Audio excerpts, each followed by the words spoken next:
আসসালামু আলাইকুম। ঝর্ণাস কুকিং হাউজের আজকের আয়োজনে ঈদ স্পেশাল একটি ভিডিওতে 3টি রেসিপি একসাথে শেয়ার করব। 2টি কাবাবের ও একটি ঝাল রোস্টের। আর ভিডিওগুলি ভালো লাগলে সামনের ঈদে অবশ্যই ট্রাই করবেন। প্রথমেই তৈরি করে দেখাবো ব্লেন্ডার বা বাটাবাটির কোনো রকম ঝামেলা ছাড়াই শামি কাবাব। ভিডিওগুলি ভালো লাগলে লাইক, শেয়ার, কমেন্ট ও সাবস্ক্রাইব করে নিয়মিত আমার চ্যানেলের সাথেই থাকবেন এবং ফ্রেন্ডস অ্যান্ড ফ্যামিলিদের সাথে বেশি বেশি করে ভিডিওগুলি শেয়ার করবেন। আমি যে পাত্রে মাংস সিদ্ধ করব সরাসরি সে পাত্রের মধ্যে এখানে আমি 500 গ্রাম গরুর মাংস এরকম ছোট ছোট টুকরো করে কেটে নিয়েছি। এতে মাংসগুলি খুব সহজে সিদ্ধ হয়ে যাবে। এখন মাংসের মধ্যে দিয়ে দিব আদা কুচি হাফ টেবিল চামচ, দিয়ে দিচ্ছি রসুন কুচি হাফ টেবিল চামচ, আস্ত ধনিয়া 1 চা চামচ, দিয়ে দিচ্ছি আস্ত জিরা 1 চা চামচ, লবঙ্গ 8 থেকে 10টি, দারচিনি স্টিক 2টি আমি একটু ভেঙে দিয়েছি, দিয়ে দিচ্ছি সবুজ এলাচ 6টি, বড় বা কালো এলাচ 2টি, দিয়ে দিচ্ছি শুকনা মরিচ 6 থেকে 7টি বা স্বাদ মতো দিয়ে নিতে পারেন, লবণ হাফ টেবিল চামচ বা স্বাদ মতো দিয়ে নিতে পারেন। এখানে পেঁয়াজ কুচি 1/4 কাপ। আর এখন মাংস সিদ্ধ হওয়ার জন্য এখানে আমি 3 কাপ পানি দিয়ে দিচ্ছি। এইবার আমি চুলাটা অন করে দিয়ে মাংসের সাথে সব মশলাগুলি খুব ভালো মতো নেড়ে মিশিয়ে দিয়ে চুলার হিট মিডিয়াম হাইতে রেখে ঢাকনা দিয়ে একটা ভালো মতো বলক আসা পর্যন্ত অপেক্ষা করব। মাংসে যখন ভালো মতো একটা বলক চলে আসবে, এখন ঢাকনাটা তুলে হালকা হাতে নেড়ে মিশিয়ে দিয়ে চুলার হিট মিডিয়াম লোর মাঝামাঝি রেখে আবারও ঢাকনা দিয়ে আমি 10 মিনিটের জন্য অপেক্ষা করব। 10 মিনিট পরে আমি ঢাকনাটা তুলে আবারও একটু হালকা হাতে নেড়ে মিশিয়ে দিয়ে এখানে আমি একটি তেজপাতা দিয়ে দিচ্ছি। প্রথমে যখন গোটা মশলাগুলি দেবেন তখনই তেজপাতাটা দিয়ে দিতে হবে। আমি দিতে ভুলে গিয়েছি, তাই এখন দিয়ে দিলাম। এখানে 1 কাপ ছোলার ডাল আমি 3 থেকে 4 ঘন্টার জন্য পানিতে ভালো মতো ভিজিয়ে নিয়ে তারপরে 10 মিনিটের জন্য সিদ্ধ করে নিয়েছি। এখন মাংসের সাথে ডাল ভালো মতো নেড়ে মিশিয়ে নিতে হবে। এখানে 500 গ্রাম মাংসের জন্য আপনাকে 1 কাপ ছোলার ডাল নিতে হবে। এটা একটা একদম পারফেক্ট মাপ। এখন মাংসের সাথে ভালো মতো ডাল মিশিয়ে নিয়ে চুলার হিট মিডিয়াম লোর মাঝামাঝি রেখে ঢাকনা দিয়ে মাংস একদম সেদ্ধ হওয়া পর্যন্ত অপেক্ষা করব। এখন ঢাকনাটা আমি তুলে নিচ্ছি আর মাংস একদম পারফেক্টভাবে সিদ্ধ হয়েছে। এখন আমি মাংস ভালো মতো নেড়ে মিশিয়ে এখানে যে আমি গোটা মশলাগুলি দিয়েছিলাম আমি সব গোটা মশলাগুলি তুলে ফেলে দেব। এবার মাংসগুলি ম্যাশ করে নেওয়ার জন্য এরকম একটা ম্যাশার দিয়ে একটু সময় নিয়ে ধৈর্য সহকারে মাংসগুলি ম্যাশ করে নিতে হবে। আর এই কাজটি আপনাকে গরম থাকা অবস্থায় করে নিতে হবে। আমি চুলাটা বন্ধ করে দিয়ে চুলার উপরে পাত্রটা রেখে আমি মাংসগুলি ম্যাশ করে নিয়েছি। আর এই মাংসগুলি ম্যাশ করতে আপনার কমপক্ষে 15 থেকে 20 মিনিট সময় লাগবে। আপনাদের যদি ধৈর্য না কুলায় সেই ক্ষেত্রে আপনারা ব্লেন্ডারে অথবা পাটাতেও এই মাংসগুলি ম্যাশ করে নিতে পারেন। এখন আমি চুলাটা বন্ধ করে দিয়ে এখন ওই ম্যাশ করা মাংস একটি পাত্রে তুলে খুব ভালো মতো ঠান্ডা করে নেব। মাংস ঠান্ডা হয়ে গেলে এখন এখানে দিয়ে দিব গরম মশলার গুঁড়া হাফ চা চামচ, দিয়ে দিচ্ছি বিট লবণ হাফ চা চামচ, দিয়ে দিচ্ছি ফ্রেশ লেবুর রস 1 টেবিল চামচ, পুদিনা পাতা কুচি 2 টেবিল চামচ এবং এখানে আমি হাফ কাপ পেঁয়াজ বেরেস্তা নিয়ে হাত দিয়ে এইভাবে একটু ভেঙে গুঁড়ো করে দিচ্ছি। এতে মাংসের সাথে খুব ভালো মতো মিশে যাবে। আর এখানে পুদিনা পাতা কুচিটা অপশনাল, আপনারা চাইলে স্কিপ করতে পারেন। এখন এখানে একটি ডিম দিয়ে এখন ম্যাশ করা মাংসের সাথে সব কিছু ভালো মতো মেখে নিতে হবে। আর এই মিশ্রণটা একটু সফট হবে, তাহলে আপনার কাবাবের শেপটা খুব ভালো মতো দিতে পারবেন। এখানে যদি ডিমের প্রয়োজন হয় তবে আরও একটি ডিমের অর্ধেকটা এখানে দিয়ে নিতে পারেন। আমার এই দেখেন মাংসের মিশ্রণ রেডি। এখন এখান থেকে আমি পরিমাণ মতো মাংসের মিশ্রণ নিয়ে ছোট বড় আপনাদের পছন্দ মতো যে কোনোভাবেই এই কাবাবগুলি তৈরি করে নিতে পারেন। খেয়াল রাখবেন কাবাবের এই মিশ্রণ যেন ড্রাই না হয়। কাবাবের মিশ্রণটা যদি একটু শুকনা শুকনা হয় সেক্ষেত্রে কাবাবগুলি বানানোর পরে চারিদিকে ফেটে ভেঙে যাবে। এখন আমার দেখেন এই প্রথম কাবাবটা আমার বানানো হয়ে গিয়েছে। এইভাবে আমি একে একে করে সবগুলি কাবাব আমি তৈরি করে নেব। সবগুলি কাবাব আমার তৈরি করা হয়ে গিয়েছে। এখন এখান থেকে আমি কিছু কাবাব ফ্রোজেন করব আর কিছু কাবাব এখনই ভেজে নেব।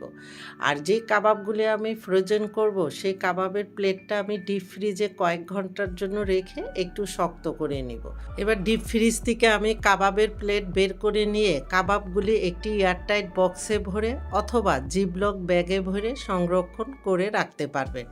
আমি এখান থেকে কিছু কাবাব সংরক্ষণ করব আর কিছু কাবাব এখনই ভেজে নেব। কাবাবগুলি ভেজে নেওয়ার জন্য চুলায় আগের থেকে একটি পাত্রে বেশ কিছুটা তেল দিয়ে ভালো মতো গরম করে নিয়েছি। এখন চুলার হিট মিডিয়ামে রেখে আমি একে একে করে কিছু কাবাব দিয়ে দিচ্ছি। তবে কাবাবগুলি দিয়ে সাথে সাথেই নাড়তে যাবেন না। কাবাবগুলি দিয়ে কিছুক্ষণ অপেক্ষা করব এক সাইডে কিছুটা কালার হওয়া পর্যন্ত। এক সাইডে যখন কিছুটা কালার হবে তখন কাবাবগুলি উল্টিয়ে দিতে হবে। উল্টিয়ে দিয়ে কয়েকবার উল্টিয়ে পাল্টিয়ে গোল্ডেন কালার করে অথবা আপনাদের পছন্দ মতো কালার করে কাবাবগুলি ভেজে নিতে হবে। আমার প্রথম ব্যাচের কাবাবগুলি ভাজা হয়ে গিয়েছে, দ্বিতীয় ব্যাচের কাবাবগুলি একইভাবে ভেজে নেব। ব্লেন্ডার বা বাটাবাটির ঝামেলা ছাড়াই তৈরি হয়ে গেল ভীষণ মজার বিফ শামি কাবাব। আসছে ঈদে তৈরি করতে পারেন, আমার বিশ্বাস আপনারা নিরাশ হবেন না। এখন একটি কাবাব ভেঙে আমি আপনাদেরকে দেখিয়ে দিচ্ছি কাবাবটা কতটা পারফেক্ট এবং টেস্টি হয়েছে। এবার আরও একটি মজার কাবাবের রেসিপি শেয়ার করব, আর তা হলো বোরাক বা চুরুল কাবাব। আর এই কাবাবটি আপনার পছন্দ মতো যে কোনোভাবেই পরিবেশন করতে পারেন। কাবাব তৈরি করার জন্য প্রথমে এখানে আমি হাফ কেজি চিকেন কিমা নিয়েছি। আর এই কিমাগুলি একদম ম্যাশ না, এই কিমাটা একটু এইরকম দানা দানা বা একটু গুটি গুটি থাকতে হবে। কিমাটা চাইলে আপনারা ঘরেও তৈরি করে নিতে পারেন অথবা যে কোনো সুপার শপ থেকেও কিনে নিতে পারেন। এখন এই কিমার মাঝখানে একটু ফাঁকা করে দিয়ে এখন এখানে একে একে করে দিয়ে দিব পেঁয়াজ বাটা 1 টেবিল চামচ, রসুন বাটা 1 চা চামচ, আদা বাটা 1 চা চামচ, লাল মরিচের গুঁড়া হাফ টেবিল চামচ বা স্বাদ মতো ঝালটা কম বেশি করতে পারেন, জিরার গুঁড়া হাফ চা চামচ, তন্দুরি মশলা হাফ টেবিল চামচ, লবণ 1 চা চামচ বা স্বাদ মতো দিয়ে নেবেন, ধনিয়া পাতা কুচি 2 টেবিল চামচ দিয়ে এখন এই চিকেন কিমার সাথে সব মশলাগুলিকে ভালো মতো মেখে নিতে হবে। কিমার সাথে সব মশলা ভালো মতো মেখে নেওয়ার পরে এখানে একটি ছোট সাইজের আমি ডিম দিয়ে এই কিমার মিশ্রণের সাথে ডিমটা হাত দিয়ে ভালো মতো মেখে নিতে হবে। কিমার সাথে ডিমটা ভালো মতো মেখে নেওয়ার পরে এখানে আমি 4 টেবিল চামচ চালের গুঁড়া দিয়ে দিচ্ছি। এটা ভেজা শুকনা যে কোনো চালের গুঁড়া দিয়ে নিতে পারেন। এখন কিমার সাথে চালের গুঁড়াটা ভালো মতো মেখে নিচ্ছি। কিমার সাথে চালের গুঁড়াটা আমি মিশিয়ে নিয়েছি। এখানে আমার আরও কিছুটা চালের গুঁড়া রাখবে, তাই আমি আরও 2 টেবিল চামচ চালের গুঁড়া ও 1 টেবিল চামচ বাটার দিয়ে এখন এই কিমার সাথে চালের গুঁড়া বাটারটা ভালো মতো মিশিয়ে নিতে হবে। বাটারটা কোথাও দলা পেকে না থাকে তাই হাত দিয়ে কিমার সাথে বাটারটা খুব ভালো মতো মিশিয়ে দিতে হবে। কাবাব তৈরি করার জন্য মিশ্রণটা মাখানো হয়ে গিয়েছে, দেখেন বেশ একটু আঠালো হয়েছে। এখন এই মিশ্রণটাকে আমি ঢেকে ফ্রিজের নর্মাল চেম্বারে 15 থেকে 20 মিনিটের জন্য রেখে দেব সেট হওয়ার জন্য। 15 মিনিট পরে ফ্রিজ থেকে বের করে নিয়ে হাতে একটু তেল মেখে নিয়ে মিশ্রণটাকে আবারও একটু মেখে নিয়ে এখান থেকে আমি পরিমাণ মতো কিছুটা মিশ্রণ নিয়ে 2 হাতের তালুতে নিয়ে গোল করে নিয়ে তারপরে আমি কাবাব আকারে তৈরি করে নেব। আর এখানে কাবাবটা আপনারা ছোট বড় আপনাদের পছন্দ মতো যে কোনো সাইজেরই তৈরি করে নিতে পারেন। কাবাবগুলি আমার সব তৈরি করা হয়ে গিয়েছে। আর আপনারা যদি ফ্রোজেন করতে চান এই পর্যায়ে এই কাবাবগুলি ডিপ ফ্রিজে 2 থেকে 3 ঘন্টার জন্য রেখে একটু শক্ত করে নিয়ে তারপরে একটি এয়ারটাইট বক্সে ভরে সংরক্ষণ করতে পারবেন। এখন কাবাবগুলি আমি ভাজতে চলে যাচ্ছি। কাবাবগুলি আমি আজকে শ্যালো ফ্রাই করব, এর জন্য চুলায় একটি প্যান বসিয়ে দিয়ে আমি 3 টেবিল চামচ রান্নার তেল দিয়ে তেলটাকে হালকার একটু বেশি গরম করে নিয়ে একে একে করে সব কাবাবগুলি দিয়ে দিব। কাবাবগুলি দেওয়া হয়ে গেলে 1 থেকে 1.5 মিনিটের মাথায় কাবাবগুলিকে উল্টিয়ে দিয়ে এখন এইভাবে চেপে চেপে কাবাবগুলিকে কয়েকবার উল্টিয়ে পাল্টিয়ে গোল্ডেন কালার করে ভেজে নিতে হবে। আর এই পর্যায়ে চুলার জালটা আরেকটু বাড়িয়ে কাবাবগুলিকে ভেজে নেব। এইদিকে আমার কাবাবগুলি ভাজা হয়ে গিয়েছে, অথবা আপনাদের পছন্দ মতো কালার করে কাবাবগুলি ভেজে নেবেন। এখন আমি কাবাবগুলি তুলে গরম গরম সসের সাথে পরিবেশন করব। আমি কিছু ভেজে নিয়েছি আর কিছু আমি ফ্রোজেন করব। এবার একটি কাবাব ভেঙে আমি দেখিয়ে দিচ্ছি ভিতরটা কত পারফেক্টভাবে কুক হয়েছে। আর এই কাবাব সাদা ভাত, পোলাও, খিচুড়ি, বিরিয়ানির সাথে পরিবেশন করতে পারেন। সব শেষে আপনাদের সাথে শেয়ার করব ঝাল রোস্টের রেসিপি। ঈদ বা ঈদের পরের দিন টেবিলে এই রোস্টটি দিতে পারেন। খাওয়ার ইচ্ছা, আগ্রহ এবং সৌন্দর্য সবই বেড়ে যাবে। রোস্টের জন্য এখানে আজকে আমি দেশি মুরগি নিয়েছি। আপনারা যে কোনো মুরগি দিয়ে এই রোস্টটা তৈরি করে নিতে পারেন। আর এখানে মাংসের ওজন আছে 1600 গ্রামের থেকে একটু বেশি। এখন এই মাংসগুলিকে আমি এইভাবে একটু কেচে নিয়েছি, এতে ঝাল এবং মশলা মাংসের ভিতরে খুব ভালো মতো প্রবেশ করবে। চিকেনের পিসগুলি খুব ভালো মতো ধুয়ে পরিষ্কার করে পানি ঝরিয়ে নিতে হবে। এখন এখানে স্বাদ মতো লবণ এবং হাফ চা চামচ হলুদের গুঁড়া দিয়ে চিকেনের সাথে খুব ভালো মতো মেখে আমি 10 থেকে 15 মিনিটের জন্য রেখে দিব। আর এইদিকে এখন আমি রোস্টের জন্য একটি মশলা তৈরি করে নেব। এইবার একটি পাত্রের মধ্যে 2 টুকরা দারচিনি নিয়ে এরকম ছোট ছোট করে ভেঙে নিয়েছি। এখন দিয়ে দিচ্ছি শাহি জিরা 1.5 চা চামচ, দিয়ে দিচ্ছি বড় এলাচ 2টি, আর এখানে আমি বড় একটি জয়ফলের অর্ধেকটা নিয়েছি। জয়ত্রীর পাপড়ি নিয়েছি 3টার থেকে একটু বেশি।